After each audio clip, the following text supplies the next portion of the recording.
బాయిలో ఏం చేస్తున్నావు మావా? భారతనాట్యం చేస్తున్నాను. బాయిలోకి ఎందుకు వస్తారు? ఒకటి నీళ్ళు తాగేదానికి వస్తారు, లేదంటే సచ్చేదానికి వస్తారు. నీళ్లు మాత్రం తాగొద్దు మావా. అంటే సావమంటావు? అట్ట కాదు మావా, ఆ నీళ్లు క్లీన్ గా లేదు మావా.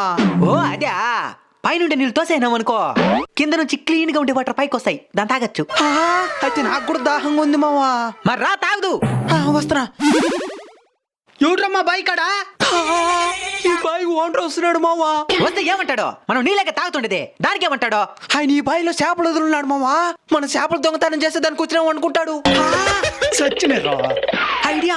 ఊపిరి వీకి పెట్టి నీళ్ళలో దాగునేద్దాం, ఆయన నిలిపిన తర్వాత లేద్దాం.